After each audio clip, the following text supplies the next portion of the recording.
Rusiyadan, Kremldən Azərbaycanı qıcıqlandıran daha bir açıqlama. Kremlin maskası cırıldı dəyərli izləyicilər və tam çıxardı öz maskasını Azərbaycanla bağlı deyir və Azərbaycanı rəsmən düşmən dövlət kimi tanıyaq. Musavat.com xəbər verir ki, Rusiyada özünü hüquq müdafiəçisi adlandıran, amma əslində Kremlin ideoloji aparatının sadiq təmsilçisi olan Kiril Kabanov növbəti dəfə Azərbaycanı hədəfə alıb. Duran adlı verilişində çıxış edən Kabanov açıq şəkildə bildirib ki, Rusiya artıq Azərbaycanı düşmən dövlət kimi tanımalı, ölkədəki Azərbaycanlı diasporanın dağıtmalı, hətta Azərbaycana aid bütün abidələri də sökməlidir. O sərsəm və nifrət dolu çıxışında iddia edib ki, güya Azərbaycan Ukraynaya qırıcı təyyarələr göndərir və orada Rus əskərlərini öldürür. Maraqlıdır ki, bu iddianın bir sübutu varmı? Yox, amma ortada Kabanovun sərsəmləməsindən başqa bir şey yoxdur. Arxasınca isə deyir, doğrudanmı insanlar iqtisadiyyatdan daha az önəmlidir deyə öz aləmində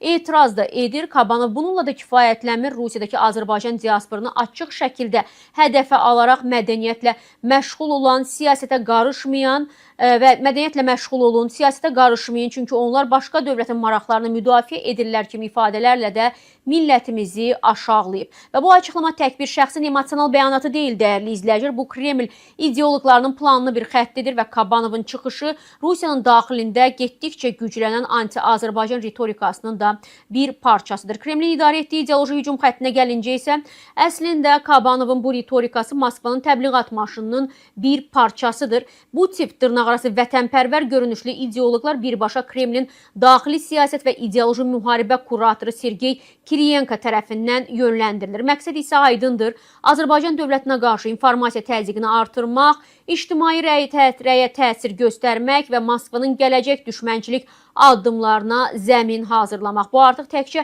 söz müharibəsi də deyil. Kabanov kimi şəxslərin ritorikası ilə eyni vaxtda Rusiyada Azərbaycan diasporunun nümayəndələrinə qarşı hüquqi və inzibati təqiblər güclənib. Bir çox tanınmış diaspor təmsilçiləri qanunsuz saxlanılır, biznesləri müsadirə olunur, bəziləri isə Səfərov qardaşlarının timsalında fiziki zorakılıq və qətlə qədər uzanan təzyiqlərə məruz qalır. Və bu hadisələr Moskvanın Azərbaycana qarşı yeni tipli ideoloji müharibəsinin isə tərkib hissəsidir. Məqsəd həm diaspora institutunu sarsıtmaq, həm də ölkə daxilində Azərbaycanla bağlı o mənfi rəyi formalaşdırmaqdır.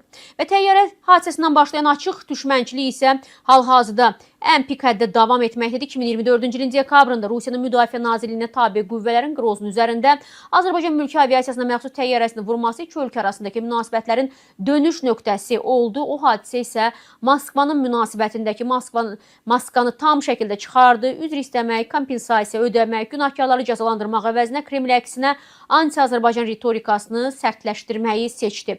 Bu da o deməkdir ki, Rusiya artıq təkcə diplomatik münasibətləri pozmur, Azərbaycanı bütövlükdə hədəf kimi müəyyənləşdirib. Kabanovun çıxışları həmin xəttin ideoloji ifadəsidir və Kabanov deyir ki, əlimizdən gələni etməliyik, çünki qarşımızdakı Azərbaycandır, onlara imkan verməməliyik, onları ciddi qəbul etməməliyik və s. və axır. Bunlar ondan xəbər verir ki, Rusiyada Kreml yenidən Azərbaycanla bağlı o məkirli siyasətinə, belə demək mümkünsə, yenə qaldığı yerdən davam etməklə bağlı bir start verib. Kabanov isə bunun növbəti sübutlarından sadəcə biridir.